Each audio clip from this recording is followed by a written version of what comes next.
Somebody hits the music. This should be played at high volume, preferably in a residential.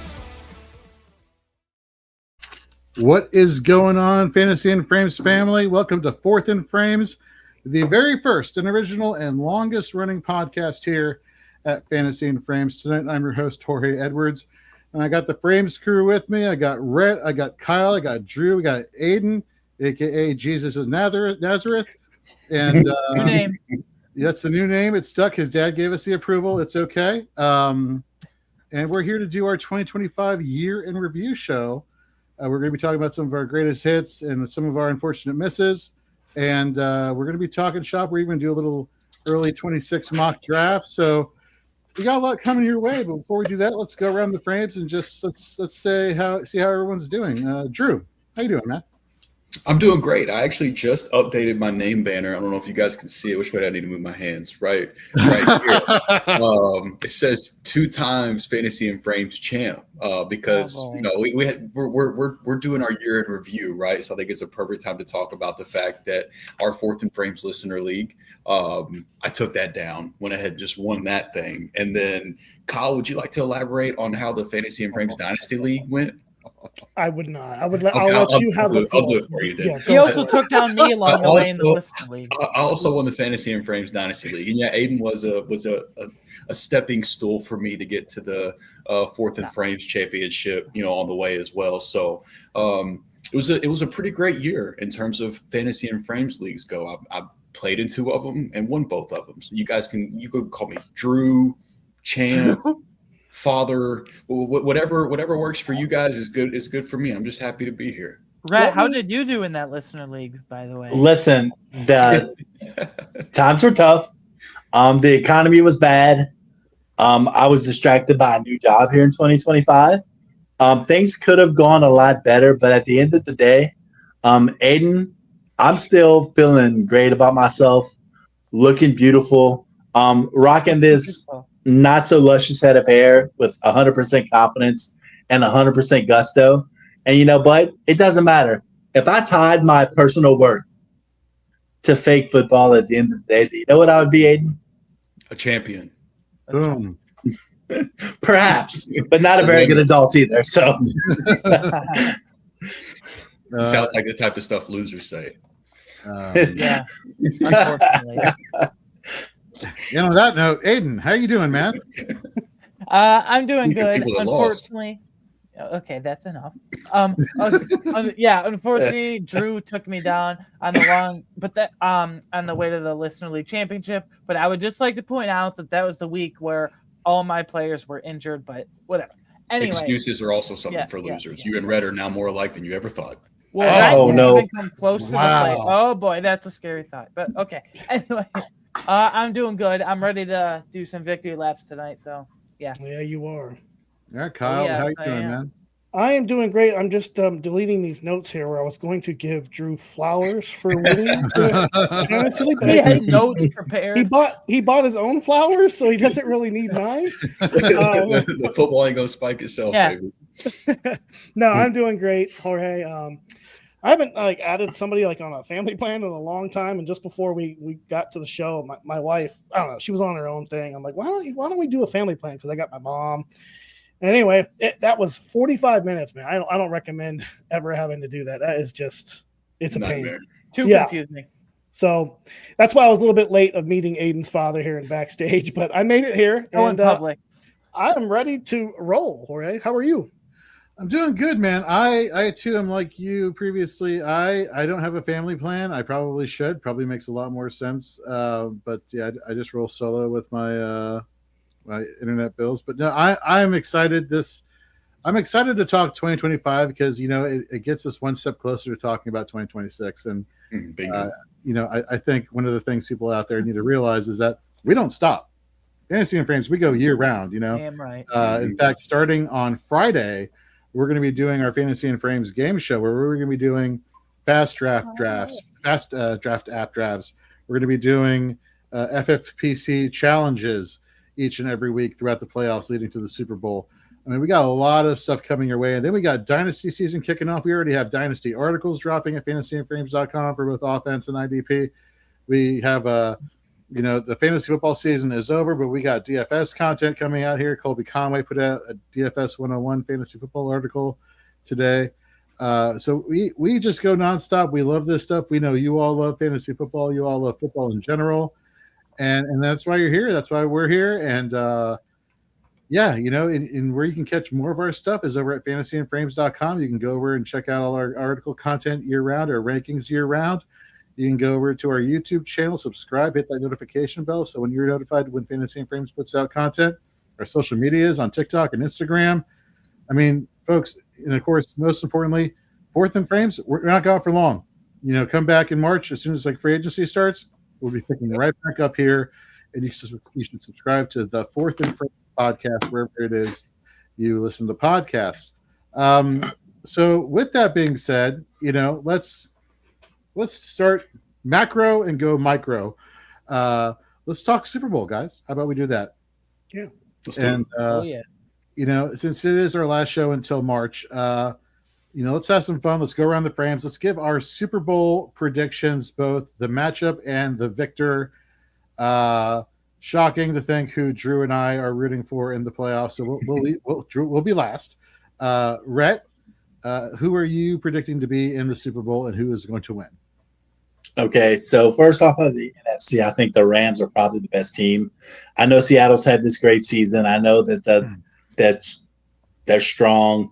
I know Sam Darnold's been great. JSN has been great. All these different things, but man, I've seen Sean McVay do it at the highest level, and I can't bet against that. I've seen Matt Stafford do it at the highest level. Tay Adams deserves a ring. Puka deserves a ring. Like, there's just a lot going on about that team. So I am taking the Rams to win it all. But in the AFC, which Drew was talking pre-show, is just such a defense-heavy division. But call me crazy, but I'm feeling like I'm going to ride the hot and take Jacksonville to the Super Bowl this year, and let's see what happens. So we're going to lose this weekend is what you're telling me? That's what I'm – and out of pure spite, the Bills lose this weekend. So you've got Jacksonville and the Rams in the Super Bowl, and then who wins it? Rams win it all, baby. I'm about to bust. Lord have mercy. I'm about to bust. So basically what we got going on here is we got Pontius Pilate and Rhett and Jesus of Nazareth and Aiden going head-to-head this weekend to see who's going to win. Oh, God. There's your religious reference for like the only time ever on Fantasy. Moving on. Kyle, who are you? Okay, actually, let's go back a step here. You mentioned the matchup. Bonus points, who's the MVP? The league MVP? No, the Super Bowl MVP. God, it usually goes to a quarterback, doesn't it? So yeah. I would probably say Stafford or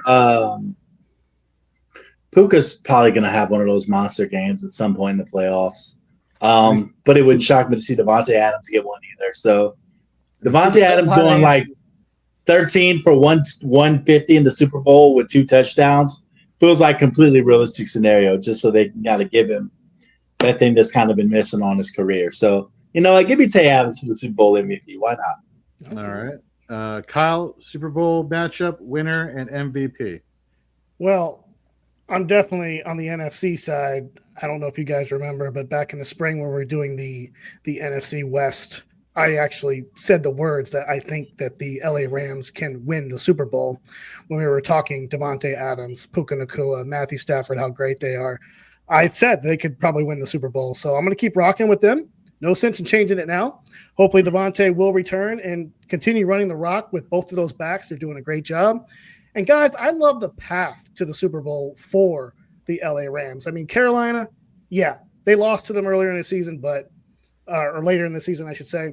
But it's hard to beat a good team twice, and I don't think they're going to win that one. No chance in that one. And then I have them playing against the Niners because, I do think Green Bay pulls it out in Chicago. I think the whole cheese grater thing is going to come back and bite them in the ass. Missing Micah Parsons, sure, the Green Bay Packers are, but they are built for January football, the Green Bay Packers, with Josh Jacobs. You can run on the Bears. Josh Jacobs is built for that. They have the experience on their side, too, and I'm just going to say it. I think the Bears are a fraud 2 seed. I'm sorry. They're not for real. They're not legit. Packers a bit underestimated here.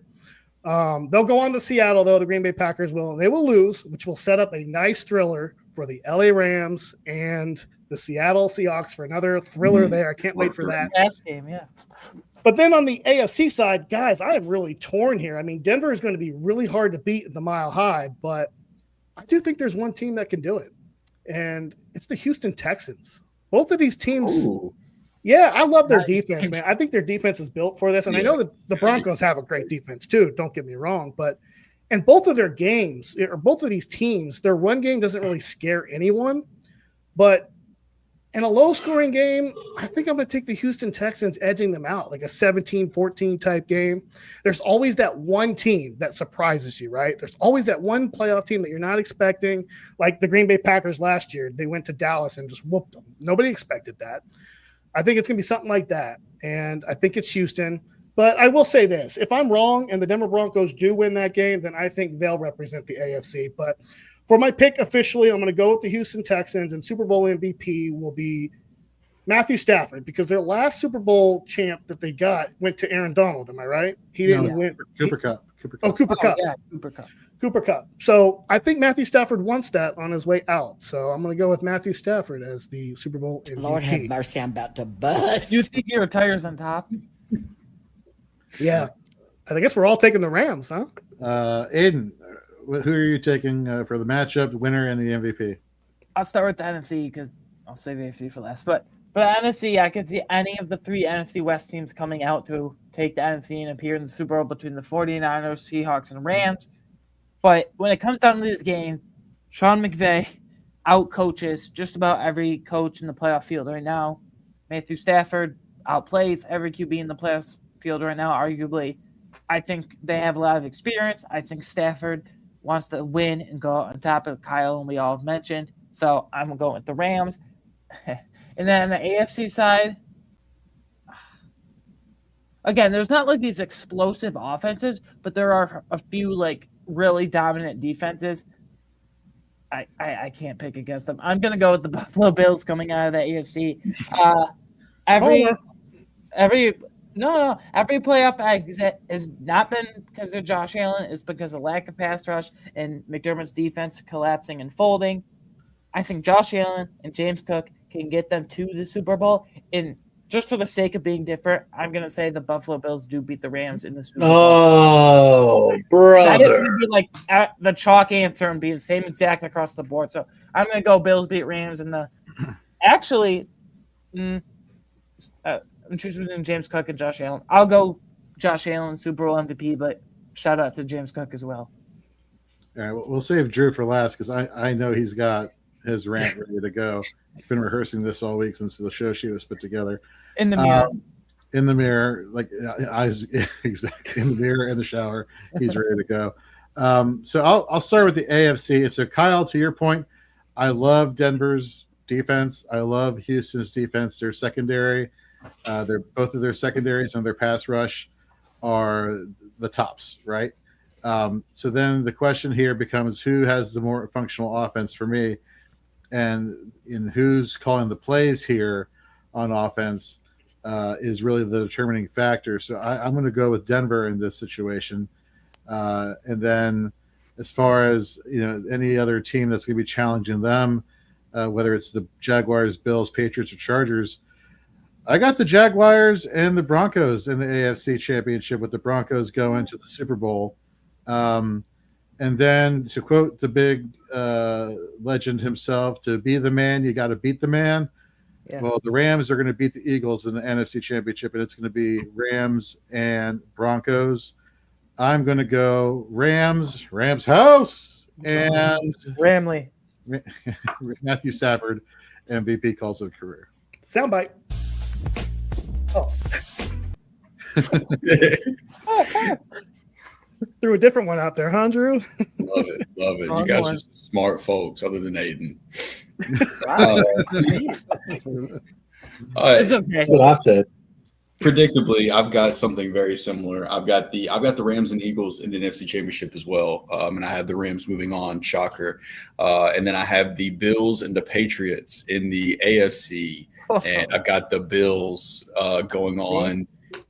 So Bills and Rams in the Super Bowl. Rams on the Super Bowl. And then Matthew Stafford is your NFL Super Bowl MVP and NFL MVP, as he should be. I think the bottom line is everyone's going to pick the Rams to come out of the NFC, but the AFC is very tough. It makes me terrified that we had so much Rams love. I wish you guys would have spit this in the entire last 15 minutes on the Rams, not hyping them up. That makes me nervous. So Panthers will win the Super Bowl. Yeah, but Drew, I said it back in March, April that I was hyping them up then, and that's true. That's true. So, Drew, I have a bottle of Captain Morgan in front of me that I may or may not be partaking in. If the 49ers win the Super Bowl, what are the odds a full bottle of this goes into your stomach on Super Bowl Sunday? Oh, very high. I would take the over. Jorge's already doing it for you. We got three fail, epic fail in the chat. What's going on? So, all right. Well, you know what? We're going to be doing a lot of Super Bowl predictions and playoff predictions on Friday night's show, starting at 9:30 p.m. Eastern. So various members of the Fantasy and Frames family will be tuning in, as well as we'll be doing some drafts, just to have some fun and talk shop. So definitely stop by on Friday at 9:30 on our YouTube channel and here on X. But guys, let's get back to some of the Fourth and Frames content here. Let's get into some Smash or Pass reviews here. Let's look at the season as a whole and see how we all did, because as you all know, accountability is paramount in the world of fantasy football. You want to be honest, you want to explain your process, and none of these guys nobody out there does it better than here at Fantasy and Frames. So let's go with Nate. He went 20 of 41, so 49 on the season. Kyle went 22 out of 43, 51 on the season. Drew, the stud of studs here, 23 for 38, 61% on the season. Fantastic. Rhett, man, you should have had me calling this show a long time ago, because you, sir, have been on a tear since you've been back in the Not last week. Sample size. Easy on the small sample size there, Aiden. Jesus Christ. Okay, literally. Rhett went 12. It's not the size of the sample; it's how you use it, Aiden. Okay. He said literally. That's good one. Thank you, Kyle, for picking up on that. 12 for 18, 67% on the season. My measly 4 for 7, which I'll do a better job next year, 57% as a guest. Aiden, you went 13 for 27, 48%. And more than just a producer, Jim went 2 for 4, 50% on the season. Drew, let me throw it to you here for a second. Can you, in your own words, I know I'm kind of going off script here.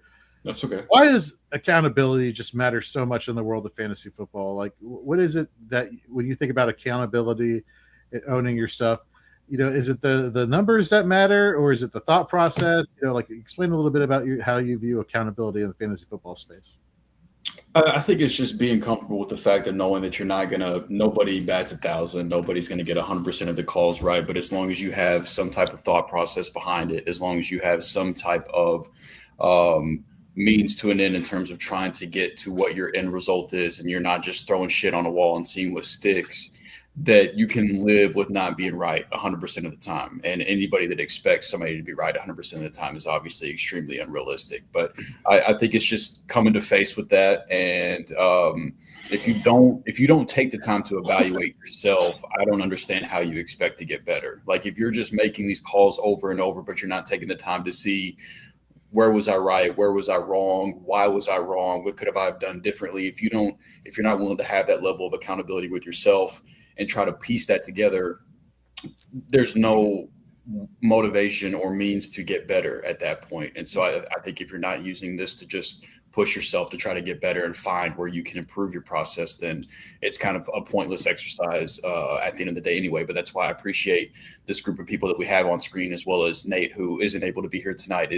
We take this stuff seriously. We look at this stuff because we want to do the best we can to provide the most accurate and thought out analysis. We're not just, we're not just showing up at 9 o'clock every Wednesday night, hitting go live and just, talking out the side of our neck. We're taking the time in between shows to try to come up with the most, now I don't want to say most accurate, because that's not what I'm going for, but at least we all try our best to be informed and to give you informed opinions. There you go. That doesn't mean that we can see into the future and that we're going to be able to predict everything, but we're putting in the work to try to make the most informed decision that we can, because we genuinely care about this stuff. Like we love the game of fantasy football. It's not like we're just doing this just because. Like, we are just as obsessed as those of you that are out there listening, setting your lineups and talking shit with your league mates. We're the exact same way behind the scenes as well. And at the end of the day, that's what we're all here for. And so if you're not holding yourself accountable, I have no idea how you expect to get better. Couldn't have said it any better with that. All right, guys. Well, let's get into some of our best calls of 2025. Now, this can be a player take, a team take, a draft strategy take. Seriously, whatever victory lap you want to take here. And if I say take one more time, I'm going to slap myself in the face and drink another shot of Captain Morgan, which may not be a bad thing. Let's get into some of our best calls here. Aiden, I'm going to save yours for last, because I want to say, out of your take, that was probably amongst a lot of people. I'm not going to name names, but out of a lot of people, not one that people were actually taking too seriously. And then I'm aware. Working out really well in your favor. So we're going to keep the suspense here going with that. And instead, let's go with Kyle. Kyle, what was your best call of 2025? I had a really tough decision here, actually, Jorge. I was talking with Drew before all this in DMs, and, originally I really wanted to go with Jonathan Taylor here. We had a nice master debation session, him and I, on the show. You won it, right? I did. He most definitely did. With the video evidence not in his favor, if memory serves correctly. Yeah. And I wanted to go there, but then after sitting in a quiet room with like massage like ambience in the background, this took a turn. I was, sitting there thinking, like, a different player came to mind, and it was Jackson Smith and Jigba. Yeah. He's my best call of the season. I mean, I actually had more conviction in him than Jonathan Taylor, because I made it to 5 championships, 3 redraft, 2 dynasty. Drew already took his flowers, so I'm not even going to go to the dynasty one where I didn't have JSN anyway. But I had JSN in 3 redraft leagues. They were in my lineup. And no, I didn't win any of them. Jorge, you know this. I went off the rails there a little bit with you in private. Didn't win any of those leagues. But, JSN got me there. And back in June, I even had him in a dynasty riser that you can find on fantasyandframes.com right now. And in the final sentence of that article, do you know what I said? He's not just a breakout candidate. He's a wide receiver 1 in the making. Now, he pretty much led the entire year as the wide receiver 1 until Puka Nacua after that massive Week 16 game at Seattle where he had those 16 targets, 12 catches, 225-yard, 2-score game, took that away from him. Never looked back after that. But, JSN was somebody who I backed up all season, and definitely want to pat myself on the back for that, because I actually said he was a wide receiver 1 in the making, and he pretty much was until the very end. Yeah, not just a wide receiver 1, the wide receiver 1. Yeah. My most owned player. He's my most owned player this year across all leagues. Incredible. So for those looking to read more about that JSN pick, I just dropped the article link here in the Fantasy and Frames chat there. So go take a look over there. It's very There's my receipt. Very last sentence. There you go. All right, Drew, what is your best take of 2025? It's going to go to one of my most beloved players this entire offseason, and it was the Travion Henderson My Guy call. And it really started before the My Guy episode at the end of the offseason. And it was more so really whenever we were discussing the AFC East was our first division preview that we did. It was like late June or early July.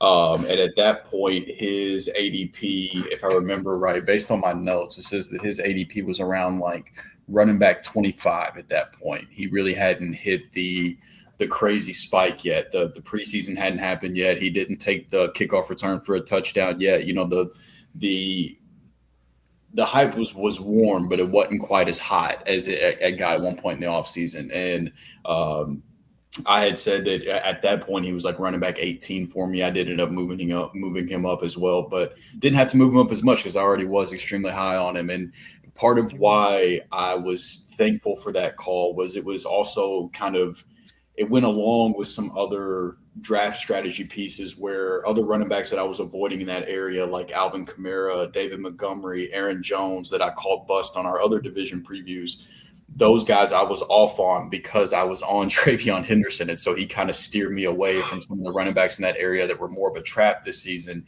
And targeting guys like Henderson or RJ Harvey instead. And, it was ugly. They had us in the first half, I'm not going to lie, but the second half of the season was money.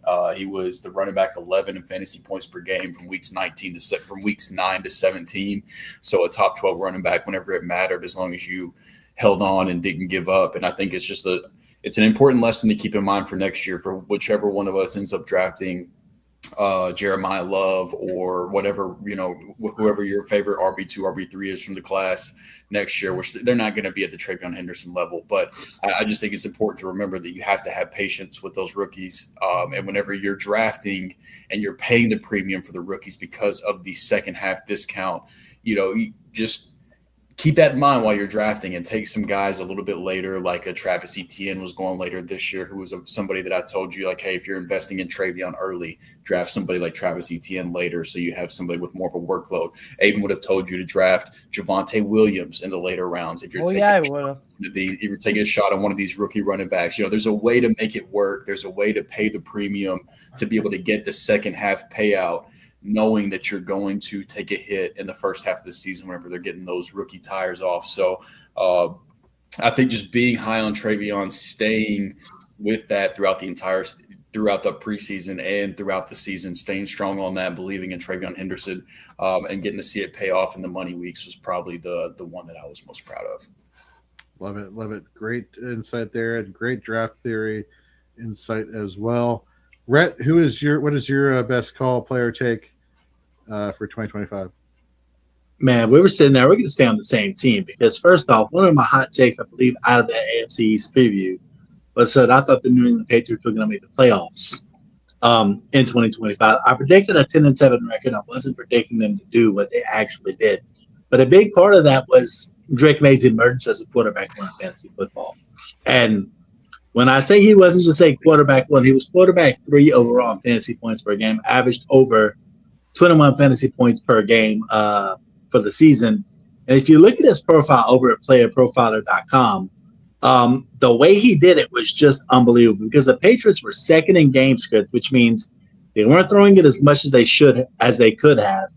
They were the second slowest team in pace of play, averaging less than 2 plays per minute. Yet, Drake May was 4th in D-ball attempts. He had 70 D-ball attempts. He was top 5 in air yards and passing yards, money throws, total passing touchdowns. His efficiency numbers are where they really get me. Yards per attempt, he was first. Air yards per attempt, he was first. Pretty much he was top 5 in every efficiency metric listed on that site, as well as the top player in true passer rating and QBR. Drake May was just unbelievable this year for a guy who showed signs last year where we saw, okay, we could see a path where Drake May takes a year 2 leap. And when we said a quarterback one, we thought a low-end quarterback one. What we didn't anticipate coming was a full-blown bona fide MVP candidate, which is what he became and what he is now, considered one of the top quarterbacks in the league. So I based a lot of what I was looking at as taking a year 2 bump, maybe having some better weapons, better coaching, and the rushing floor. When at the end of the day, the rushing floor, while certainly playing a part, wasn't the biggest piece of the Drake May profile. Come to find out, he's pretty good whenever he's protected. He had a 75% completion percentage with a clean pocket. That was tops in the league. And he was second whenever he was blitzed. He had a 71% completion percentage whenever he was blitzed. So just an unbelievable player, unbelievable season. Making a strong case, I would say if he's not quarterback 1 in Dynasty, he should be damn close to it. I think yeah. So it's just an unbelievable year and a guy with a very bright future. So Drake May, proud of that one, man. He'll make for a great MVP runner-up for sure. And it needs to be said too that like Drake May had this phenomenal year, and his receiver room is not really anything to really brag about. I mean, Stephon Diggs had a 1,000-yard season, but Yeah, Man, Aiden's solid, can but you outside of imagine that- if he had a guy like Devontae Adams on his? Oh man, He will be getting one this offseason, I'm sure. Yeah, they got a lot of money in free agency, so you're right, Aiden. Like always. They're gonna find somebody good. I can't wait for Drake May to see what he does next season. Yeah, I'm It's a loving treat. it. Can't wait. Before we get to Aiden, Philip, man, thank you so much for appreciate the donations and the donations you made so far to Fantasy and Frames. We are humbled like nobody's business. Appreciate you, Philip. Thank you very much. That means a lot to us. Thank you very much. All right, Aiden, drop your gospel. Best call of 2025. I'll be right back. That's convenient. Okay, anyway, listen. Javonte Williams, running back Dallas Cowboys, was overlooked from the very start. He signed a 1-year, very cheap deal with the Cowboys back in kind of the second or third wave of free agency back in March, and everyone kind of blew it up. Oh, he was terrible in Denver last year, and this is just a 1-year prove-it deal. So, and he doesn't really catch passes, although that is an underrated part of his game, I feel. And everyone was saying, oh, they drafted Jaden Blue, so Jaden Blue's going to be the preferred electric pass catcher. And then over the summer, when we got into preseason, remember when Miles Sanders was supposed to be a thing? Yeah, that was a whole 2 or 3 week thing. But I said, I have it right here. I said on our NFC East preview over the summer heading into the season last year with Joe Dolan that Javonte Williams would be a top 24 and an outside chance to be a top 20 running back in terms of fantasy points per game. And boy, he blew that mark right out of the water. Javonte Williams, running back Dallas Cowboys, in half PPR scoring, finished RB12 in fantasy per game. RB12. I hate that you were right about this. Yep. So there's my gospel. Jorge, thank you.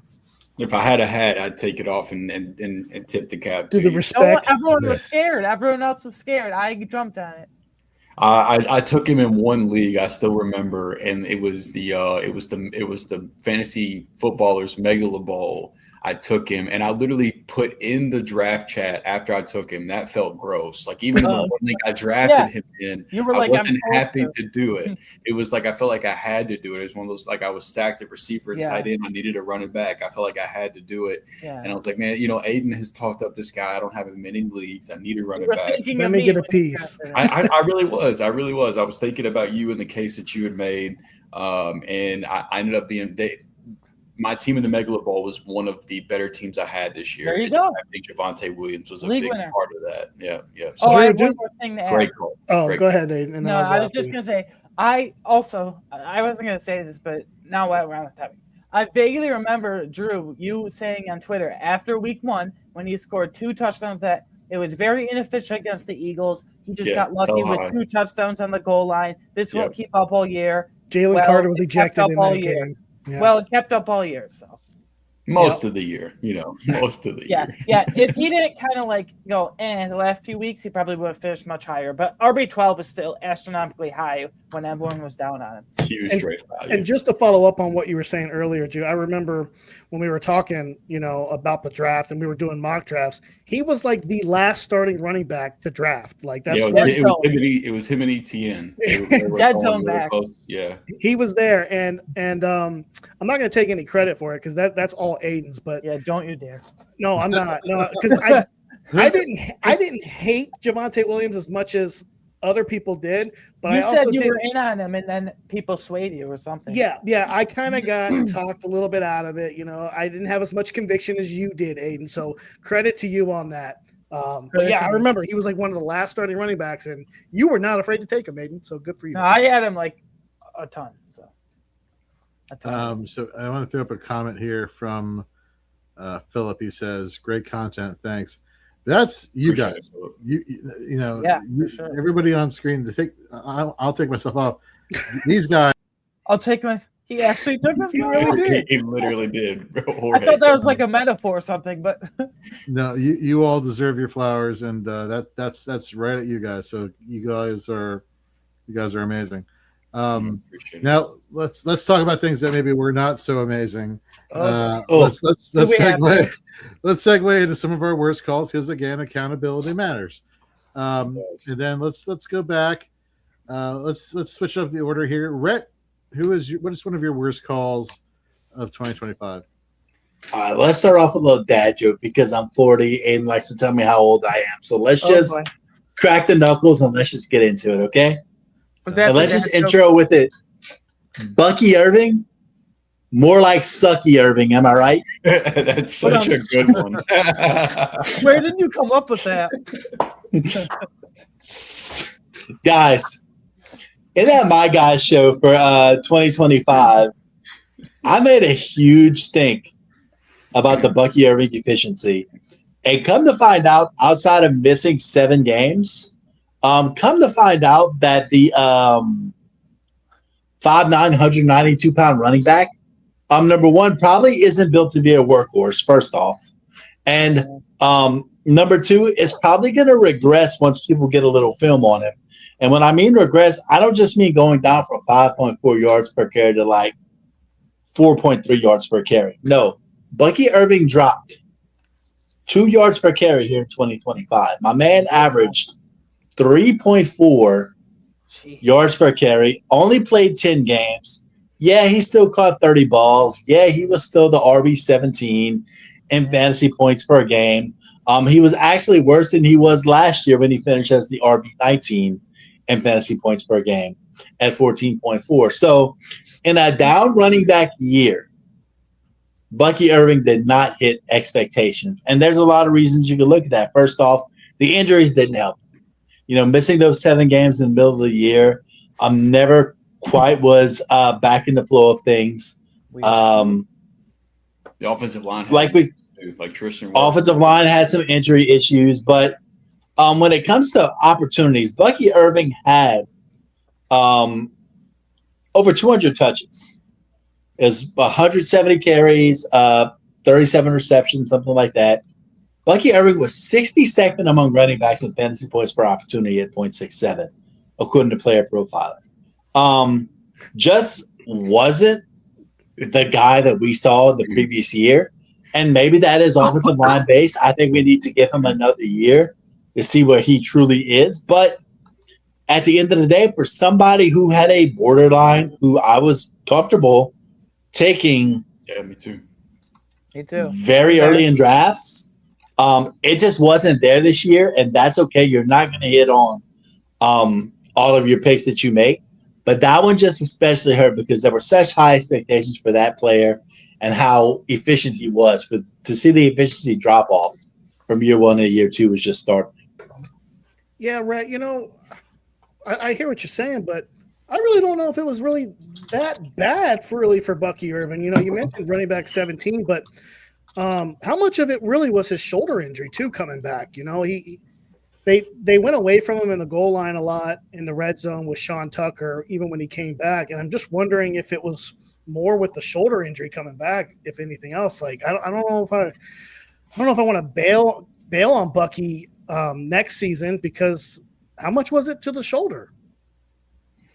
Fair point. I mean, yeah, that's a fair point for sure. I mean, and part of that could possibly be the fact that they saw themselves regressing as they came down the stretch, because you see it in the way the numbers bore out down the stretch. I mean, in weeks 15, in the championship stretch, Bucky Irving finishes as a running back 36, the running back 43, and then in championship Sunday, he's a running back 27. So this is a guy that you go ahead. No. Finish your point. This is a guy that you had inside of your lineups, and in all intents and purposes, you saw Bucky Irving. He's being ranked as a top 12 fantasy asset running back in your ECR rankings. You're not going to not start that guy. But I think it's more of a matter of the reason it hurts so much is the fact that the expectations, like I said, were so high, and the fact that you just felt that need to plug him into your lineup every week, and him maybe not quite hitting that echelon that he did last year. It just hurt a little bit more. It's kind of like that Justin Jefferson corollary, where Justin Jefferson still finishes with 1,000 yards for the season, but because of how good Justin Jefferson has been fantasy-wise, it just feels like something of disappointment at the end of the day. Yeah, I think like So the injuries were a problem. Bucky himself, Tristan Wirfs, even Baker. I'm convinced he's been playing through injuries the majority of the second half of the season. Like that's a problem. The thing that concerns me more than anything with Bucky is how comfortable and willing the Bucks were to giving money zone touches to Sean Tucker, which I don't blame them for doing. I mean, you guys know I'm a Sean Tucker guy, but like they're high value situations, they were taking Bucky off the field and putting Sean Tucker in, and now, Rachaad White is scheduled to be a free agent this offseason. It's very realistic he leaves Tampa, and so that could help Bucky hold his value this offseason because he could still cling on to the pass catching. I think him and Sean Tucker honestly would be a really solid duo if they commit to that. But again, I also love Sean Tucker, so that might help ease some of the pain for next year, but. Yeah, like injuries aside, man, the trends that we were seeing with how they were deploying Sean Tucker, Rachaad White, Bucky Irving, that being a three-headed monster where Bucky was getting taken off the field in some of the money situations that for fantasy players we wanted him out there for, that was the part that really kept turning my head more than anything. It made me think about, man, I'm really going to have to think hard about how I feel about Bucky Irving going into next season, despite of, whatever I think of him as a talent, because I do think he's a talented player. Like that part aside, if we saw that happening down the stretch and really like Tampa was playing in important games down the stretch, playing for seeding, playing for a division title, and they were putting Sean Tucker out there. I don't think that was just like a blip on the radar. I think that's something we have to be worried about going into next year's. And it sounds like the coaching staff from this year is back for next year. So, Bucky Irving is going to be a very, very interesting player to watch in drafts for next season for sure. Yeah, and to Rhett's point, what he said earlier, he is kind of light. He's 5'10", 185, something to consider. Taking a load like that, it's tough on the little guy like that. So yeah, that's a fair point. What a little guy! He just did it with the little bro. My! Clip that. No, don't worry, I will. Too small. Aiden, who's your worst call for 2025? So, Kyle, I don't mean like purposely to bring up dark memories here, but where are we going? In preseason, going into the season, I did have Calvin Ridley, unfortunately, ranked as a top 24 wide receiver, and we know how that went. Unfortunately, he only ended up playing 7 total games, and he finished in half PPR scoring as the wide receiver. Get ready for it, 72 in those games, in fantasy points per game. But to be fair, I was pretty high in this Titans offense as a whole for fantasy purposes. Like I had Chigakonkwo ranked as a top 15 tight end. I had Ridley, as I just mentioned, ranked as that top 24 receiver. I had Pollard ranked as a top 24 running back, and it all came crashing down. For Ridley specifically, the process I feel like was still good. I think in general we were all high on Ridley just because it was him and literally nobody's in the Tennessee passing game. And when Ridley was healthy and playing for those 17 games, he was getting outproduced by 2 day 3 picks in Chimdike and Eleke Munoz. Like, it was not good. He had effort issues. He had drops. It was just horrible. So, unfortunately, I was very high in Calvin Ridley, and he let us all down. Well, Aiden, when you pay a guy $50 million in guarantee, you expect to have a much better season than he did. Nope. And I have no hope for him. Even a solid season, like something decent. Yeah, I was never high on Calvin Ridley. I hated the contract when we got him. He'll probably be cut. He'll probably be cut. I don't want to go down that trail with AJ Brown. We don't need to get back into that because that just really, really pisses me off when we get into that. Yeah, he'll be just fine.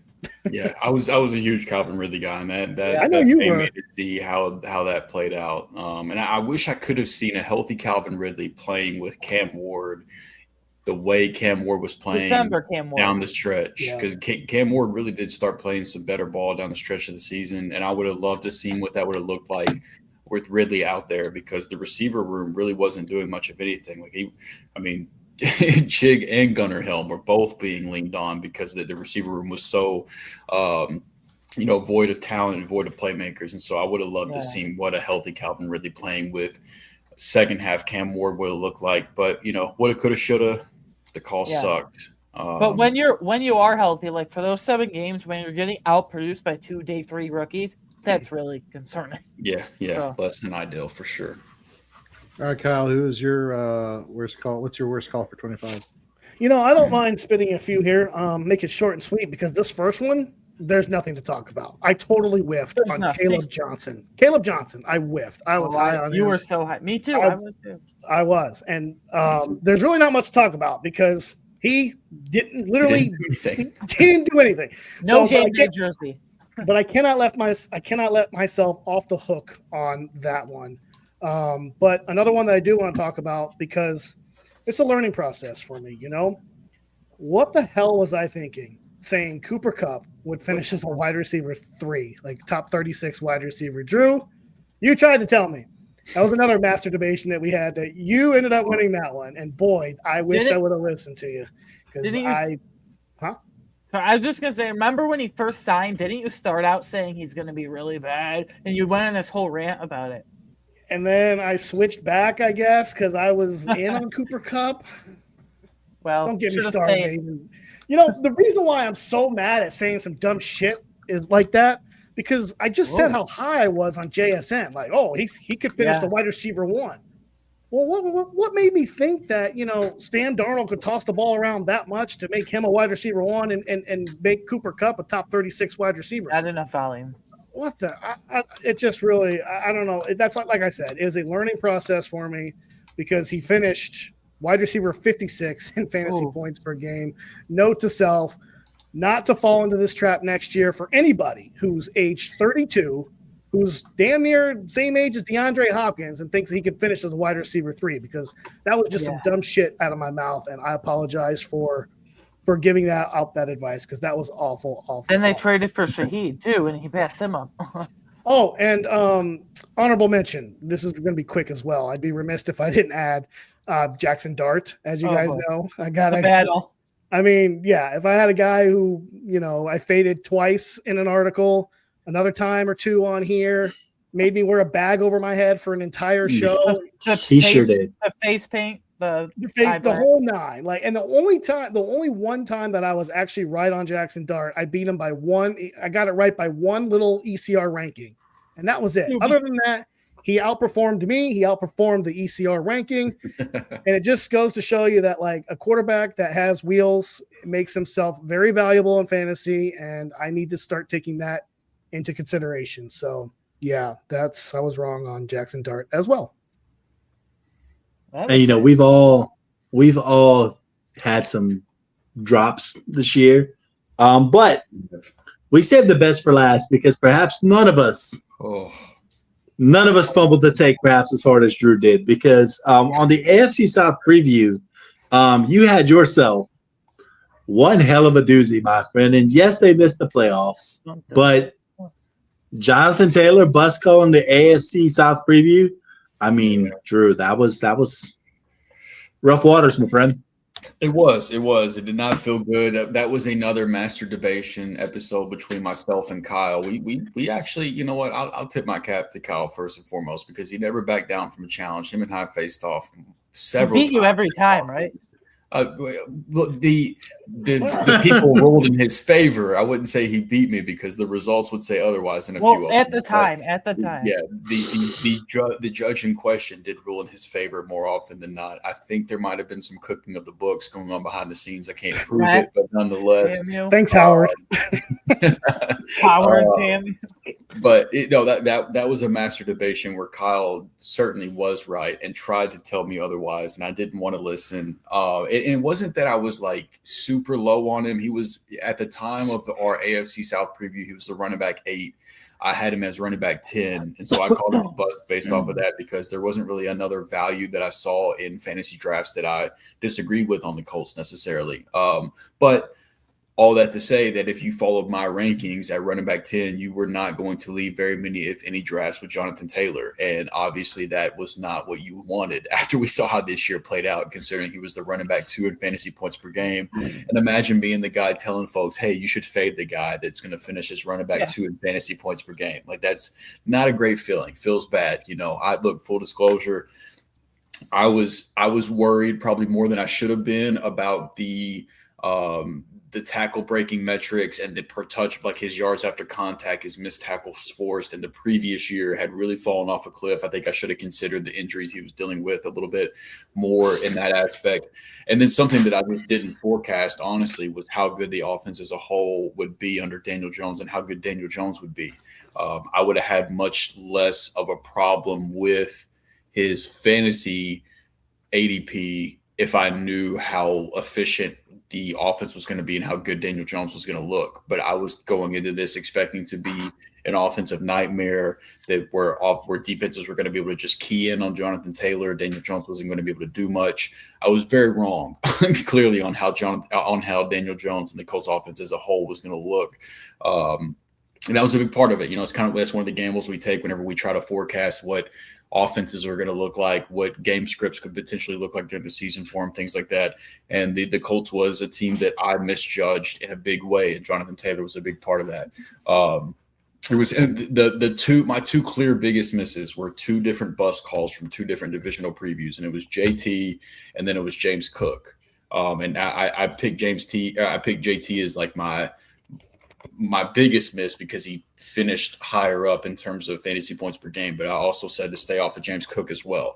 And that's the touchdown thing. Those are two guys that you obviously wanted on your fantasy team this season. Two guys. I had Jonathan Taylor in one league. I had James Cook in none. And so that I had a pretty successful fantasy season for the most part, but it could have looked a lot better if I'd had those two running backs mixed into my portfolio a lot more. So, I would say being below consensus on both of those guys, JT and James Cook, were definitely my biggest misses this season. And if we bring it back in that masturbation, I want to give credit again, because in that argument, I was giving a lot of credit to Shane Steichen, the offensive coordinator, or now the head coach of the Indianapolis Colts. I brought it back when he was OC in Philly with Saquon Barkley.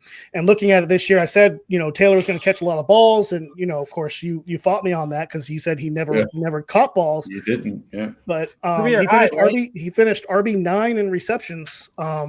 Jonathan Taylor did, and I just want to credit that again to Shane Steichen that he going next season, Drew. When we go back into March and April and we do this again, remember? We won't be doing that again. We're not doing that again. It'll be some other player, I'm sure. Yeah. Oh yeah. We'll find a different player to disagree on.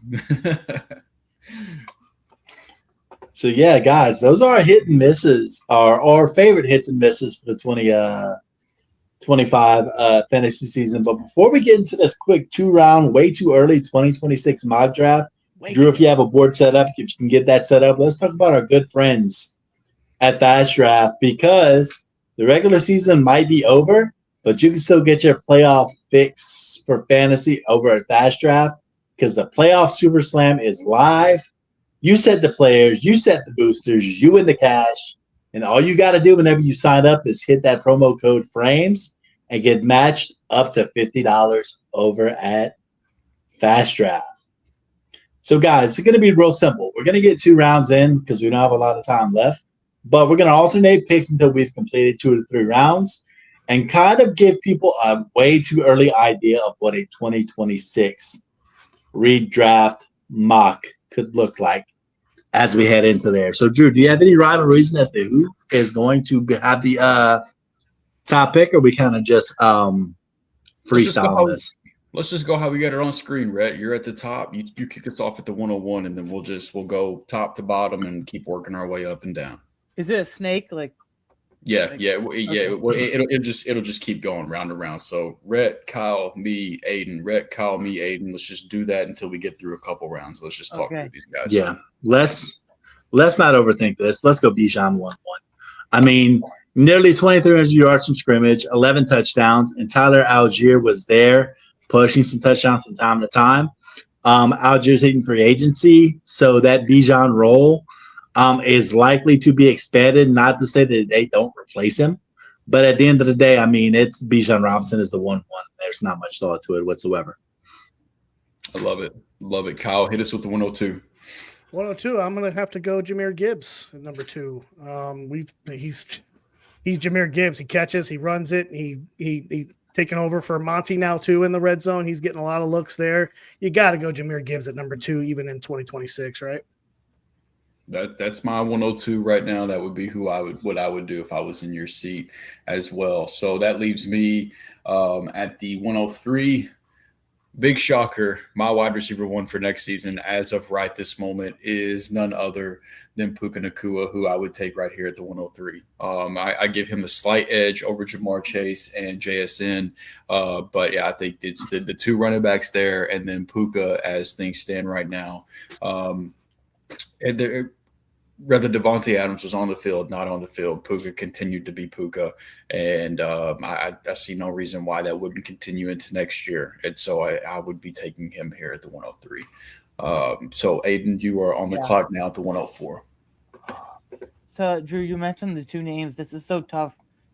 Literally split by a sliver, in my opinion. Jamar Chase, JSN. I think right now I'm gonna defer to Jamar Chase just because I am more confident that the Bengals will be a higher volume passing offense than the Seahawks, and I think Jamar Chase could be not come as a value, but this past year was number one overall pick for basically 101. for basically everybody. So if you get him here at fourth overall, I love JSN, but Joe Burrow's going to pass the ball more than Sam Darnold. I'm going to go Chase. Yeah, no, I think that makes a lot of sense. All right, Red, 105, back to you.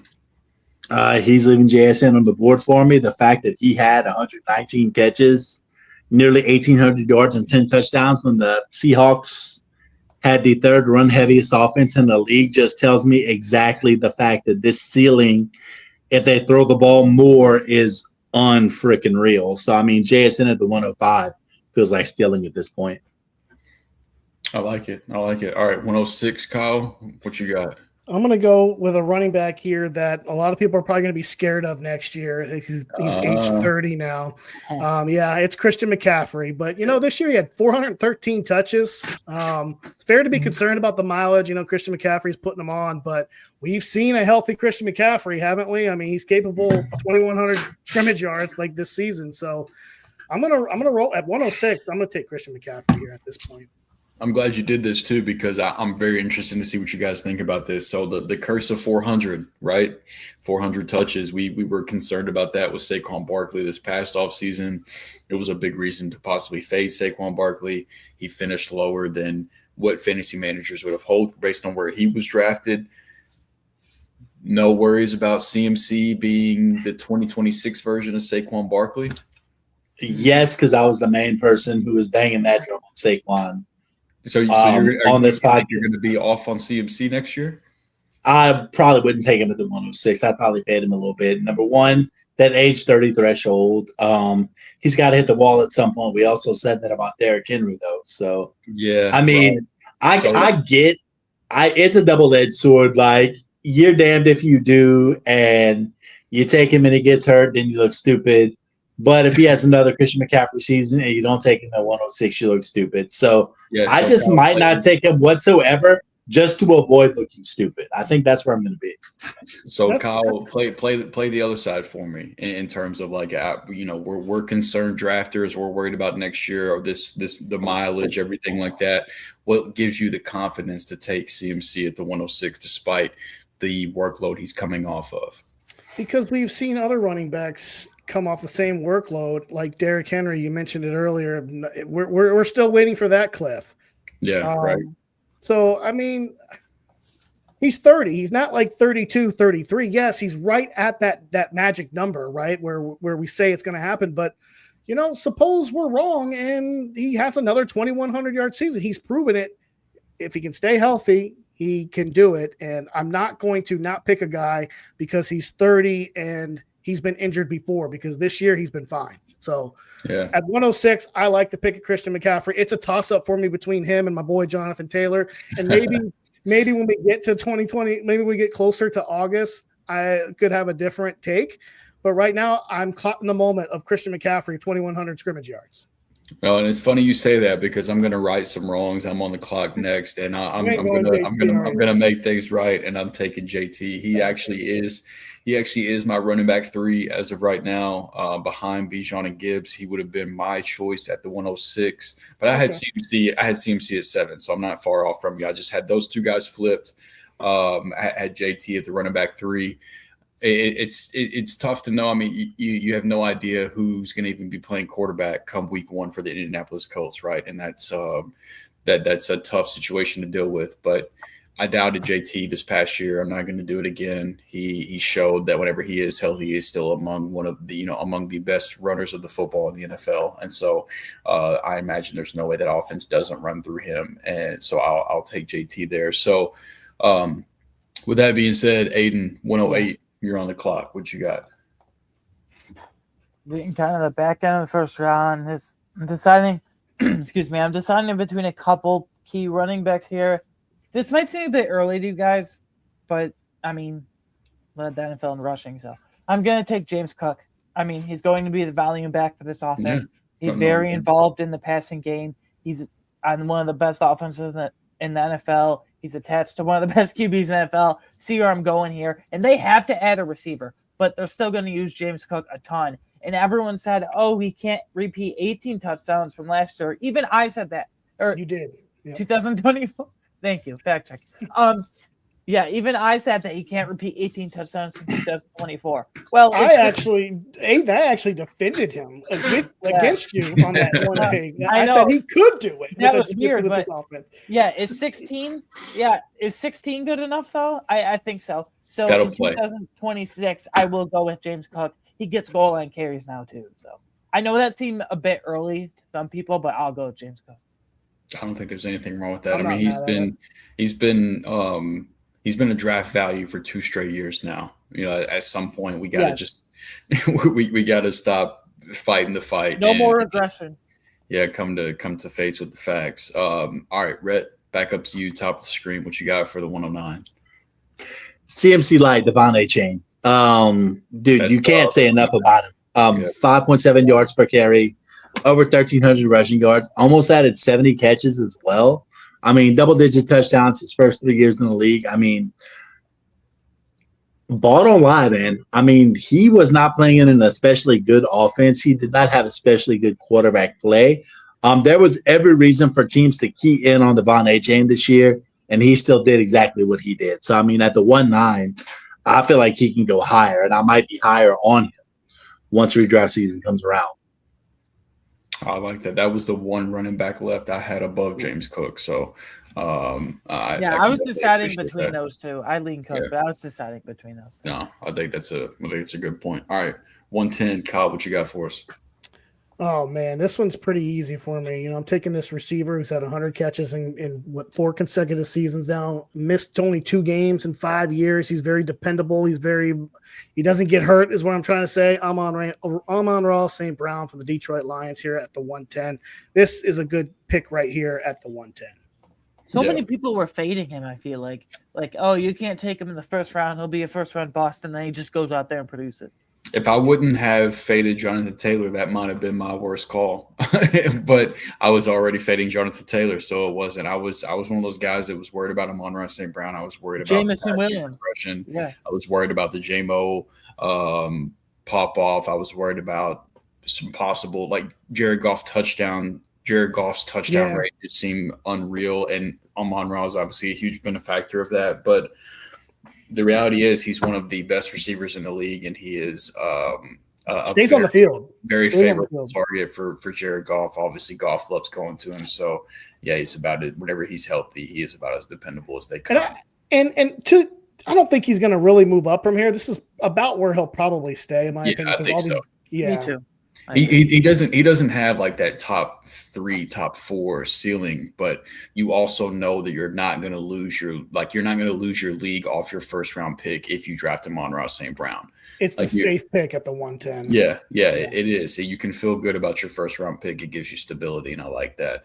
A guy that I think might have a little bit more upside, and a guy that I have one spot ahead of Amon-Ra St. Brown in my way too early 2026 rankings is none other than CeeDee Lamb. I had these 2 guys back to back. I was going to take them. I know the George Pickens thing is something to consider here. I think that, I would be shocked if the Cowboys didn't bring Pickens back either by an extension or by just franchise tagging him.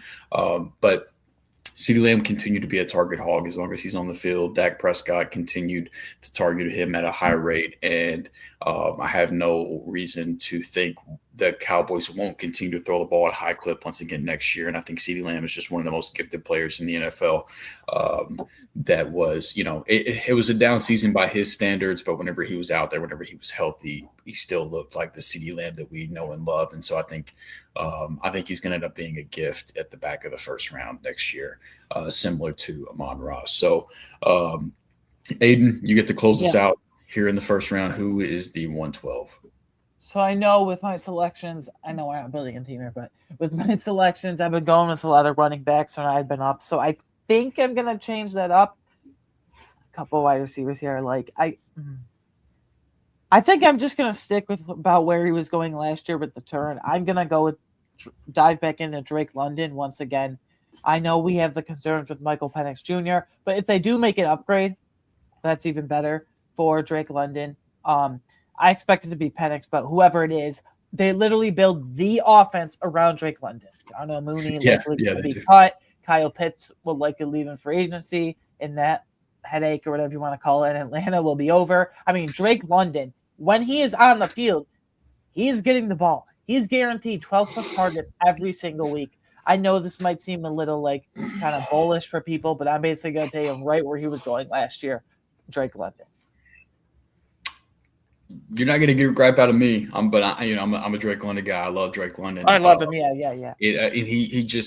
He's had his injury issues. Whatever he's on the field, the guy does nothing but draw targets, and guaranteed. He leaves coordinators with no choice but to design games around him because of how talented he is. So that's hard for me to be mad about that at all. All right, so we rounded out the first round. We got Bijan at the 101, Jahmyr Gibbs at the 102, little receiver run, Puka at the 103, Jamar Chase at the 104, Jason at the 105, then a little running back run, CMC at the 106, Jonathan Taylor at the 107, James Cook at the 108, Devon Achane at 109, Amon-Ra St. Brown at 110, CeeDee Lamb at 111, and Drake London at 112 to round us out. So a very well-organized, well-coordinated running back receiver run through the first round makes my little ADD, ADHD brain happy.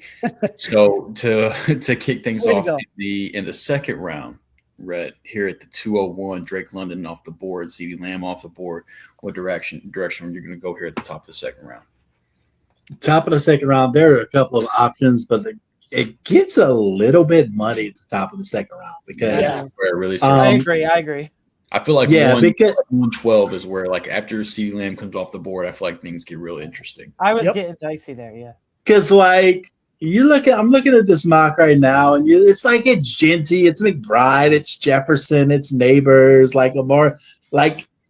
if this is what we're heading into in 2026, where it starts getting hard at the second round, yikes, this is going to be a difficult offseason to navigate. So what I just need to do, and it's probably too high, and I probably wouldn't do it in a normal draft, but the most stable asset right now is Trey McBride. I mean, Trey McBride. I've seen some first round buzz next year. I don't do tight ends that early. So I don't either, but Rhett's on point, man. I mean, he's the better of the guys here. It's the most stable thing right now. I mean, you're talking about a tight end who just put up receiver numbers. If we were talking about this is Travis Kelce 5 years ago, that's where we're at right now. And I mean, when Travis Kelce was at his peak 5 years ago, you were getting receiver production at a position where you have a distinct positional advantage. And it's probably early. But if you can bounce back in the third round and do something a little bit different, and get some upside there later on, because maybe you're going a little early on tight end. I mean, McBride, it doesn't feel good, but not a lot feels good at the top of the second round. It really doesn't. You know what though, Rhett? I'll ask you this. It doesn't feel good, but if he has another year like he had this year, if he does this again next year and you took him right here at this 201 or 202, you feel pretty good about it though, don't you? If he has another year like he did this year? Yeah, I think you have to, because like you said, first off, it's a target share. It's the fact that there's some just sheer production. I mean, I don't have his advanced stuff in front of me, but I imagine that all that stuff has to be right up there too. I mean, you just don't have this. You don't have this sort of year in the tight end position, and it just be a drop in the bucket fluke. Especially when last year he also had 2024 was also a 100 reception season with Trey McBride. So we have back-to-back 100 catch years. Yep. I was just gonna say, if I looked at this earlier today, if Trey McBride was a wide receiver this year, he would have finished as a top 10 wide receiver in fantasy points per game. Oh, there you go. Yeah, that's why I don't mind the pick there. I know it feels early because we're not used to taking a tight end this early in the second round, but this might be something that we might have to talk about when we get back on the air in March because it could be useful. Yeah. I can tell you, I'm not that excited about this next pick because Rhett basically he snaked me there. I mean, that was the guy I was taking, and now I'm looking at the board right now, and I'm like, oh man, this is where it really gets dicey. I mean, do we go Omarion Hampton, Justin Jefferson, Malik Neighbors? I don't know with Malik Neighbors. You know, you saw the video where like 3 months after the ACL, he's still walking with a cane right now. I don't know how healthy he's going to be when we get into draft season. I heard he'll start on PUP the other day. So yeah, see that he's gonna shoot down my ranking so fast. 4 But weeks. now we're really between here, Omarion Hampton and Justin Jefferson. And after what I saw, Justin Jefferson had a 1,000-yard season, so that's great for him. But oh man, I don't know what he's going to do next year. That could be a year that maybe you bet he goes under 1,000.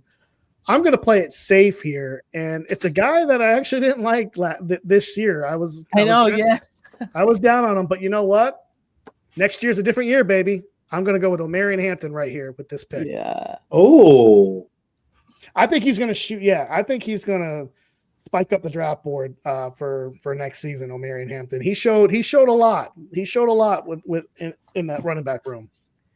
I will say this: he did a lot more in the receiving game than I was expecting. Not that he looked like a bad pass catcher in college, but I wasn't expecting him to get the target volume that he did. But I was pretty impressed with the target volume that he ended up having in the games that he played. And if that does continue into next year, it would be hard not to get excited.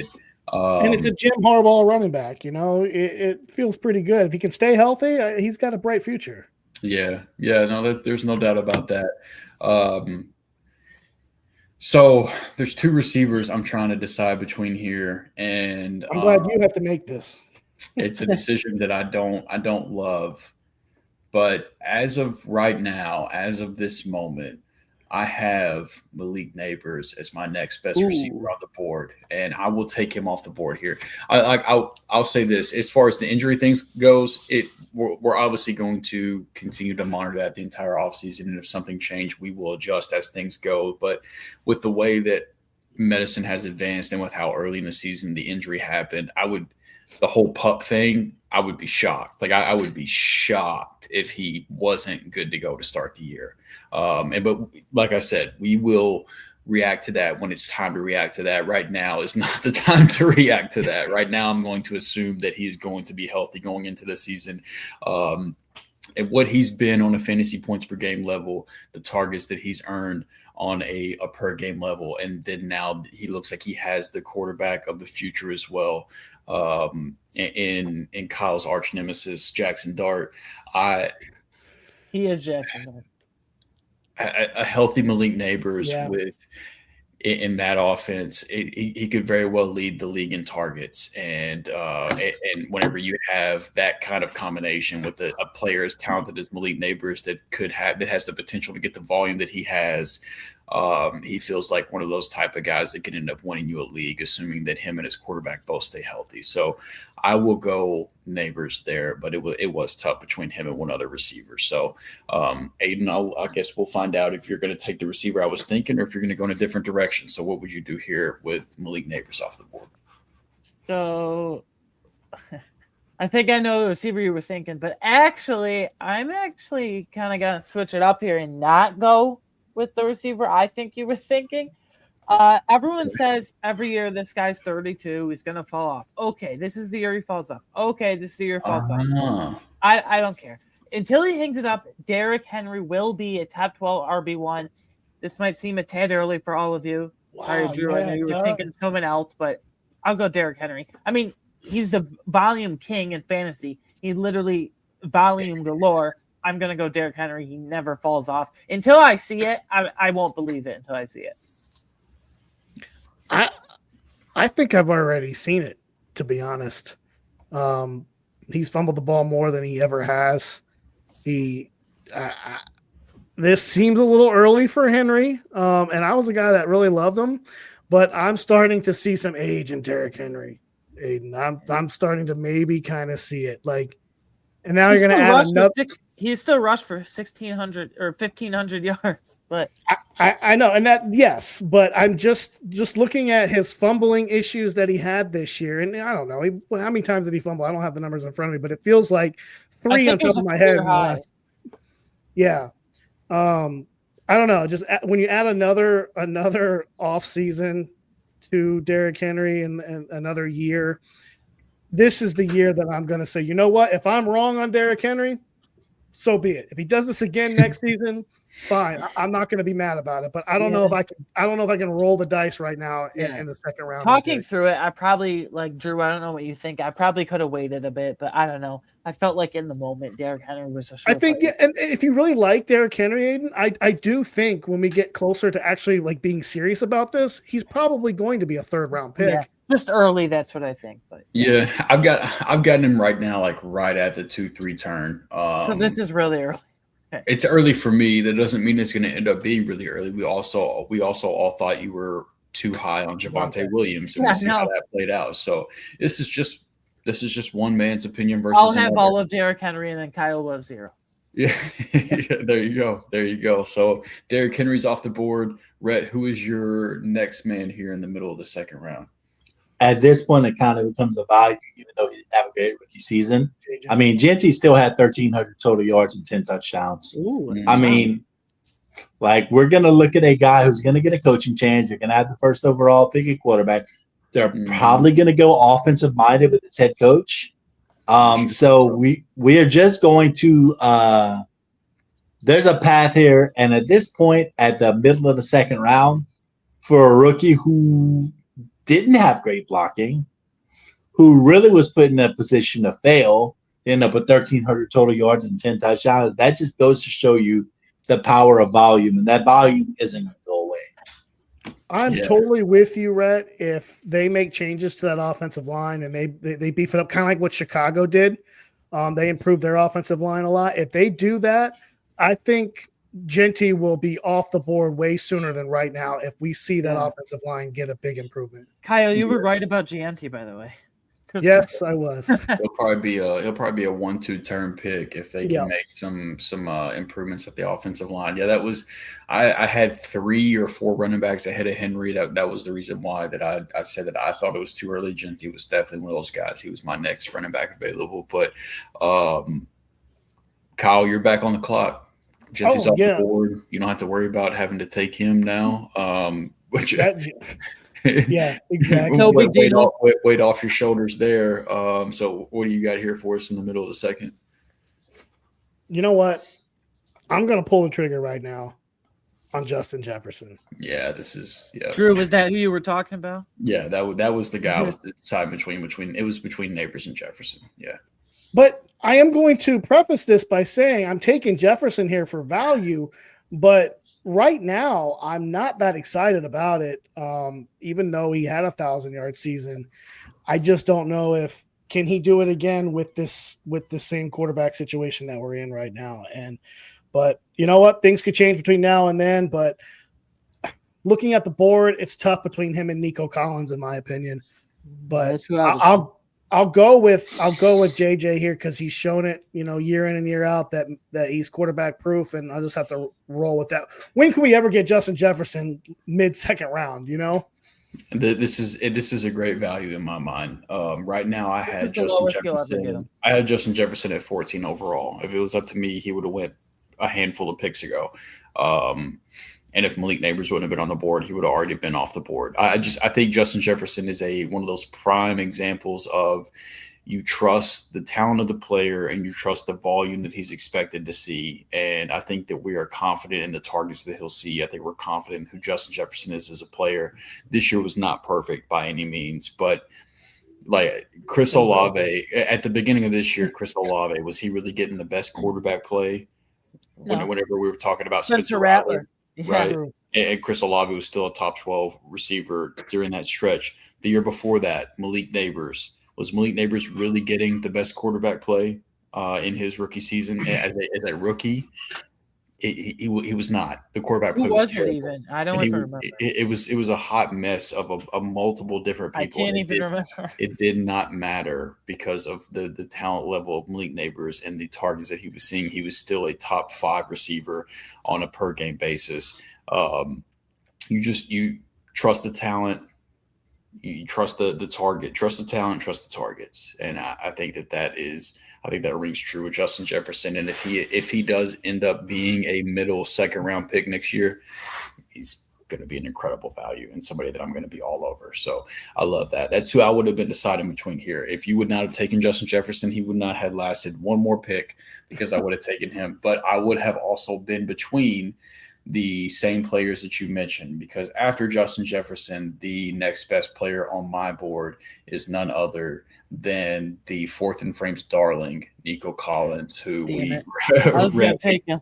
We have been all over this guy. He's the mascot. Before the jump took place. Another season under his belt as the clear number 1 target for CJ Stroud.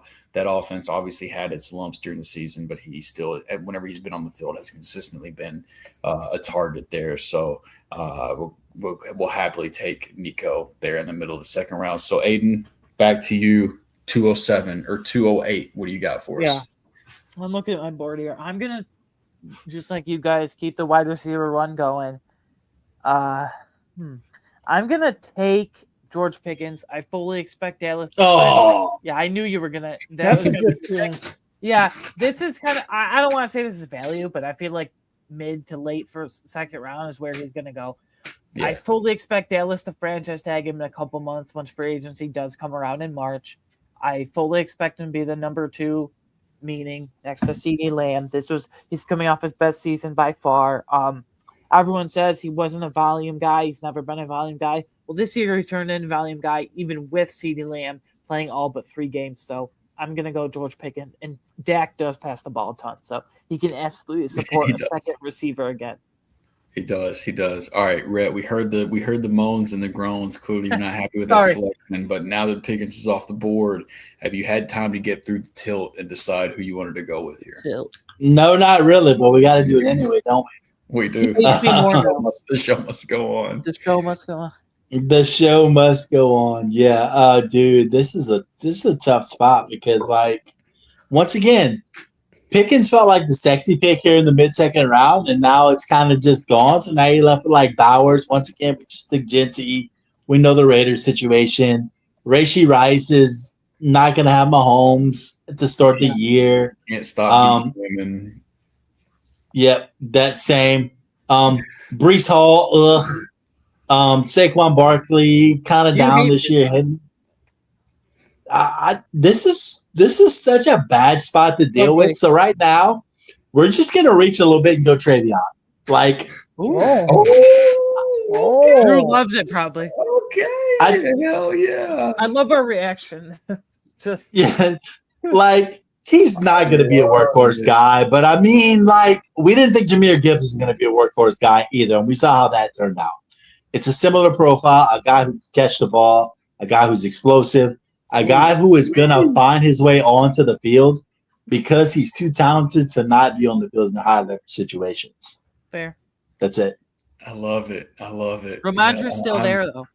He will. Who cares? Who gives a damn about that man? Nobody does. Mike Vrabel. Even though he fumbles a ton. I love it, man. I'm here for all the Travion propaganda. No, I like it. Kyle, what are you doing here with your next second round pick? How are you going to follow that one up at the 210? Oh man, this is I might shock you here too. You know, it's definitely going to be a running back because I mean, when I'm looking down here at the draft board with these wide receivers, you know, I'm not going down there. but it's tough for me. It's another aging back that I'm deciding between. And I think I know who you're going. I've already done it once, but I think I might surprise you here, and I'm gonna go Josh Jacobs right here. Ooh. Okay. I like this pick right here. I think he's going to move up a little bit as we move closer. He's got 30 touchdowns and 32 regular season games for the Green Bay Packers. The guy is just a machine down in the red zone. I mean, and he gets used by Matt LaFleur. I'm going to roll with that with hopefully Micah Parsons coming back next season, make that defense a little bit better. Trayvon Diggs, too, on the defensive end there for the Packers. Whatever that is. But no, I kind of like this pick, Josh. It was between him and another guy, but I thought you were going to go with the other guy. But I think I'm going to go with the younger one and go with Josh Jacobs. You took one guy. I'll take the other that I'm assuming you're talking about, and I'll go ahead and take Saquon Barkley off the board here. Especially, this is going to look insane if there's any type of movement with, and that's where I was going to go to. Thing. Yeah. Like if the tush push does end up getting outlawed this offseason, who knows? There's no telling what's going to happen with that. Saquon's ADP will be much higher than this if anything goes south. That's a good point. That's a good point. You won't go late too. Yeah, we'll see how that plays out this offseason. But if there is no change, I think that if you're sitting at the 2-3 turn and you got to start your draft with like if you took Puka or Jamar Chase in the early first and you were able to turn around and get Saquon Barkley at the back of the second, I think that that's something you can be excited about, even though he wasn't the Saquon Barkley of last year, which we all, a lot of us expected that. We were off on him based on his draft cost this past season, but you went from having to draft him at the beginning of the first round to possibly being able to get him in the back of the second round. And so and so I think that could be a value to be excited about. Mr. Scampers, you're off the hook. We didn't even talk about the Fantasy and Frames redraft league outside of the fact that, your boy won the thing and took down Aiden along the way. But we kept out all the friendly fire. Kyle and I are both victims in one league. But yeah, I just shame these guys for continuously losing to me over and over. And other than that, you didn't really miss much other than just me, reminding these guys of what the pecking order is here. In terms How long are you going to talk about it? Move on. Look, I didn't bring it up. I'm just continuing the conversation. I didn't bring it up. I didn't even bring it up. Okay, I'm just a man of the people. I'm just talking about what the people want to talk about. But Saquon off the board at 211. All right, so Aiden. You might not have gotten to win a Fantasy and Frames championship, but you get to make the last pick of this mock draft. So great consolation prize. Way too early mock draft. Yeah, you get to make the way too early mock draft last pick. So Saquon's off the board. You can't do that. You can't win a championship, but you can make this pick. So 212. Who you got for us? I'm debating between one guy each position, one running back, one receiver. Man. Is Brock Bowers on the discussion or no? No, I don't take a tight end that early. Yeah, I knew you didn't. In QB is going to be Mendoza, but who knows? Scampers gets it. I have until draft day to talk about it. You guys have You guys have a year. Buckle the fuck up. August 30th. I'm gonna go. I think I'm gonna. I'm deciding. Well, there's no more picks, so I'll just tell you who I'm deciding between: AJ Brown and Chase Brown. And I think I'm going to go with the running back and Chase Brown because I've been going with the receiver just with my last pick. So I'll go with Chase Brown. I don't expect the Bengals to make any significant investment in the running back position. Chase Brown can catch the ball. He can run the ball. When they get into the goal line area, they trust Chase Brown. I know Jamar Chase is their clear runaway wide receiver one, but this offense is very condensed. It's Jamar Chase, T. Higgins, and Chase Brown. No one else matters. Who cares? So, to put it bluntly, I'm going to go Chase Brown here to round us out. Yep. So, second round, we had Trey McBride at the 201, Amarion Hampton at the 202, Malik Neighbors at the 203, Derrick Henry and Ashton Genty at the 204 and 205, Justin Jefferson at the 206, Nico Collins at 207, George Pickens at 208, Travion Henderson at 209, Josh Jacobs at 210, Saquon Barkley at 211, Chase Brown at 212. I got to be honest with you guys. I put together like a top 30 in preparation of this, the large majority of folks we have now talked about, but there are a couple hanging out there that I think are interesting just throughout there as honorable mentions / things we need to monitor heading into the offseason. So Rashee Rice, obviously, if he could just stop beating women, maybe he'll be a solid fantasy asset going into next season. I don't know, maybe just stop punching females and things can be novel idea. I know. Bold take. I know. Hot take. You shouldn't beat women. I know I know it's a hot take if we're still in the 1950s, but nonetheless, apparently it needs to be said. AJ Brown, he was still a borderline top 12 receiver, even with how much of a down season it felt like. The dude was still borderline top 12 in fantasy points per game. T. Higgins. Ooh. I know he's technically a wide receiver 2 on his team. You say it's high, but the last 3 times that him and Joe Burrow have played the majority of a season together, he has been a top 12 receiver in fantasy points per game. As long as he's healthy and as long as his quarterback is healthy, he has been a top 12 receiver in fantasy points per game. And so T. Higgins will most likely be, once again, another one of my favorite values going into next season. That's a guy I will continue to bet on. And then the last guy I want to mention that we haven't talked about necessarily is Breece Hall, because I do still think he's a very talented running back. Free agent. We'll see where he lands. That's going to, where he ends up playing. If he if he was going to play on the Chiefs could have just traded a 3rd round pick for him, and they chose not to.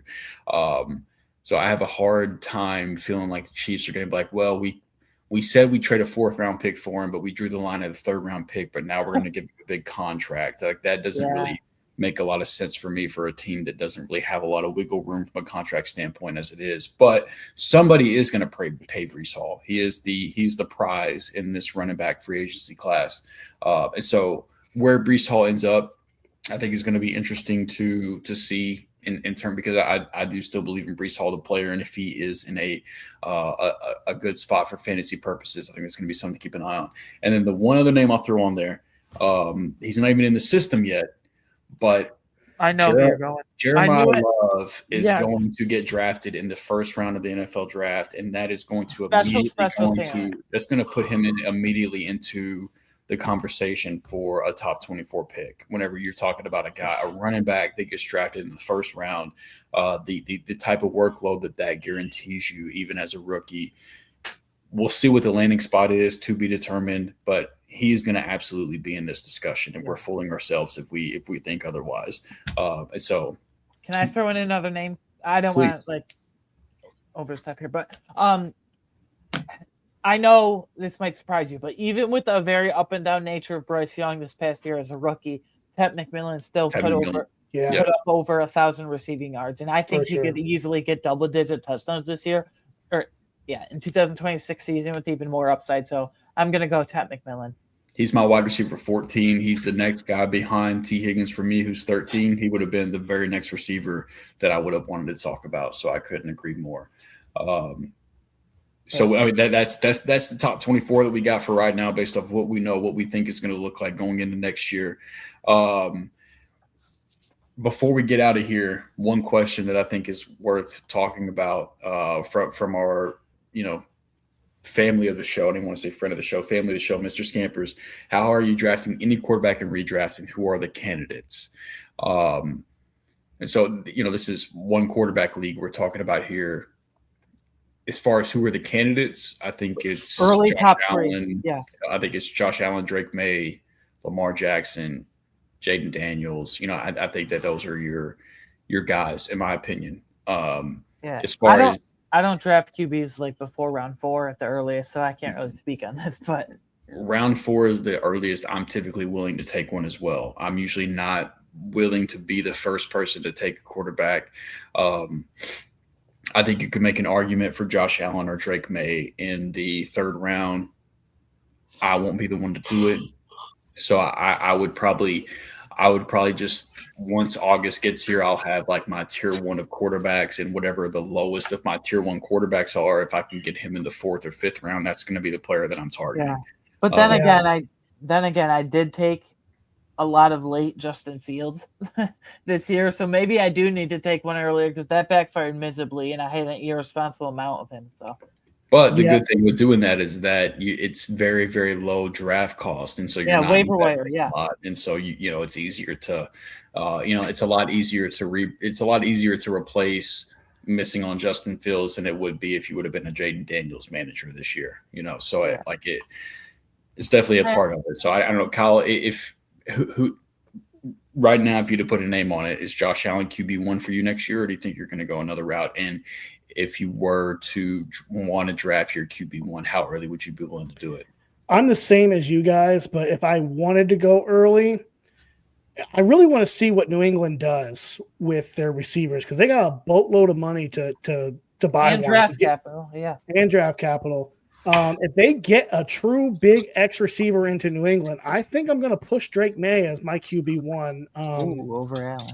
If he gets a big X receiver, somebody they could really look towards. But if Buffalo does the same thing, Yeah, what if they also get one? it's going to be a toss. It's going to be a real toss up. But I just prefer, even if they do get that, I still prefer to load up on running back and receivers. Me too. Grab that Dak Prescott, middle round. Caleb Williams, maybe he takes another step up in his production. I just prefer to do that. Do for me. Grab QB1 like that. Yeah, whenever you look at the top 12 quarterbacks in fantasy points per game for this season, it really all it does is just continue to encourage you to just not be the first guy in your league to take a quarterback, because there's in a one quarterback league, that's just not the competitive edge just isn't there. The return on investment just isn't there for the most part. And Drew, I think that happened this year. And I remember in a lot of my drafts, the quarterbacks didn't go as early as they used to go. They actually got pushed to the second and third round. Really? Yeah. I noticed that last year. Can I add something in quick? I just want to say, for a philosophical thing, I think a lot of people look at name recognition, name brand, oh boy, I'm about to get Josh Allen, look at me. Instead, when they should be looking at value later on. I don't think a lot of people realize that. No, it's a fair point. It's something that I think we're gonna have to keep in mind. But so that's our 2-round mock draft. That's an early look of what we think 2026 can look like. Obviously, a lot is going to change between now and next August, or I guess this August. It's already 2026. January, yeah. Jesus Christ. Here we go. So sometime between now and this August, obviously a lot's going to change, but that's kind of an early look of how we think 2026 could look. So we appreciate you guys hanging out with that. Thank you for, riding along with us for the ride. You guys got to, for those of you that were willing to hang out with us this past offseason, you heard the takes, you heard how they played out during the season, you heard how we adjusted during the season, and then you got to hear kind of how we looked at things as things played out this past season. Scampers, I agree. I do think that quarterbacks did get pushed down the board a little bit, and with how valuable the streamers were this offseason or this season, it really just painted the picture of there's value in taking a quarterback early. I mean, Josh Allen, I think, was still the QB1 in fantasy points per game, all things aside, which is just crazy. Tyler Shuck came off the waiver wire for that late season surge. Yeah. I know you don't like him. Shuck. Matthew Stafford was the QB2 or QB3, and he was extremely late. Drake May was a late pick, so late round quarterback never fails us, and in a one quarterback league, that's always where I'm going to lead. Yeah, here's how I look at it. The quarterback is a onesie position, and you start more running backs and more wide receivers. I like to load up on that and basically shoot my shot in the middle of the late rounds on a quarterback. Yeah, I want the next breakout. It doesn't cost you anything. I want the next breakout, basically. Yeah, that's what you're shooting for. And if you're wrong, you just drop them and you work the waiver wire. And you go get a Tyler Shuck, like Aiden mentioned. yeah, exactly. No, seriously though, he won a lot of people leagues. Yeah, with the season surge. No, he did. And thank you, Mr. Scampers, as well, man. We appreciate the constant support throughout the offseason, during the season. The fact True OG, Mr. Scampers. Yeah, the fact that you continue to, play in our play in the Fourth and Frames League with us as well, man. Just your constant support and interaction and everything is why we enjoy doing Sorry, this. I had to take you down week 1, but I guess in the first round of the playoffs, I guess it didn't matter though, since Drew took me down the next week. So. I'm glad you mentioned that, so I didn't have to. No, there you go. I'm not mad or anything. I'm glad. I'm glad you're taking it like a champ. Much love, Mr. Scampers. Appreciate you, man, as always, for real.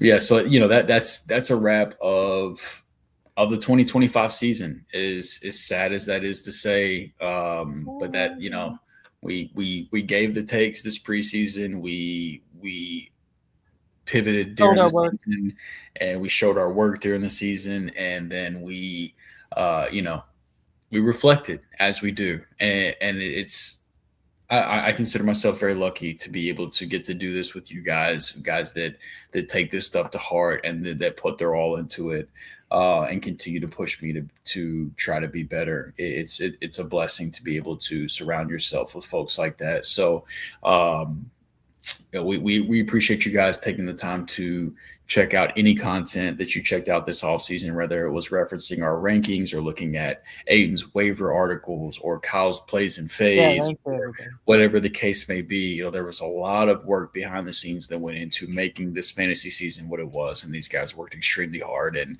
all the support that you guys put forward is what makes it all worth it. And so we really appreciate that. So before we get out of here, Kyle, let the folks know where they can find you, what your plans are for this offseason, everything along those lines. Yeah, you can find me at KZ1180. I guess I won't be doing any more coffee and start sits, Drew. But I'll be doing a lot of playoff fantasy. So stay tuned to Fantasy and Frames, on the channels. We got playoff fantasy coming around. I think we're starting Friday night. At 9:30, Drew? Is it 9:30? Yes, sir. Yeah. 9:30 Eastern. So if you play playoff fantasy, I'm going to tune in for that. I'm actually going to be on it. I should not tune in. I'll tune in. There. I'll be on. I'll be tuned in. I play a lot of playoff fantasy. I really enjoy it. It's just so much fun, and we'll get into draft strategies on Friday night for playoff fantasy. And yeah, catch me at KZ1180, and then after playoff fantasy, I'll take some time off and be back ready to roll with you guys in March and Dynasty Riser and Faller season. So stay tuned. Yes, sir. Aiden, let the folks know what you got going on, where they can find you. You can find me on Twitter/X, as always, at AWineGunUp13. This offseason, I'll be covering the NFL draft, tons of Dynasty content for the site, as well as mixed in here and there from free agency previews in terms of landing spots, potential fits, and then reactions as they come through, just like last year for free agency. It's going to be a ton of fun. Make sure to tune in for that. I will be doing the wide receiver cornerback matchup report through the remainder of the playoffs for Fantasy Alarm. So if you're looking to try to make some DFS or fantasy playoff lineup Great article, by the way. Gonna appreciate that. Thank you. I'm gonna be working to try to identify which cornerback matchups you can take advantage of, which ones are advantageous versus which ones you should stay away from for the fantasy playoffs. That'll be on the Fantasy Alarm website every weekend. I'll have fantasy rankings for each week going on that for that as well. And then as far as we go on this show, Fourth and Frames, this is our last show of the year. And then we get a little mini break with us being the redraft show for Fantasy and Frames. There's not a lot of redraft stuff that goes on between now and next offseason, this upcoming offseason. So we take a little bit of a break. But Fantasy and Frames is not taking a break. As we've already mentioned, we've got the draft show coming back for the postseason contest. We're going to have Dynasty content for you all off season, whether it's the Dynasty 365 shows headlined by our man Aiden here that'll be hosting those, or the Dynasty articles that are coming. Those will all be coming down the pipeline this off season as well. And then Fourth and Frames will make our return in mid-March whenever the NFL free agency kicks off. That kind of is our kickoff to, all right, now we can start talking about how this free agency news is going to impact the redraft landscape for 2026, and we kind of get back into our redraft bag. So this is a wrap for the 2025 season for us here at Fourth and Frames for the redraft show. And then we got short couple months off, and we're right back at it in March. So we hope you guys stay tuned and check us out for that. But in between time, make sure to stick out for the playoff shows. Make sure to hang around for the Dynasty shows, Dynasty startup rankings, Dynasty rookie rankings. Those can all be found over at the Fantasy and Frames website, as well as all the content that we have put together. So we appreciate all the support, It really does mean the world. We appreciate the fact that you guys are willing to continue to hang out with us on a weekly basis. So thank you guys to those of you in the chat for the entire season that supported us, that helped us out. You know, we look forward to another very fun fantasy season in 2026. So for Aiden, for Kyle, for myself, for Jorge, who had a dip, for Rhett, who had a dip, for Nate that couldn't be here, for all of us here on the Fourth and Frames fam, thank you so much for the support this season. I hope 2025 was incredible for you guys, and 2026 is going to be even better. I have no doubt about it. So until then, it's been great. It's been fun.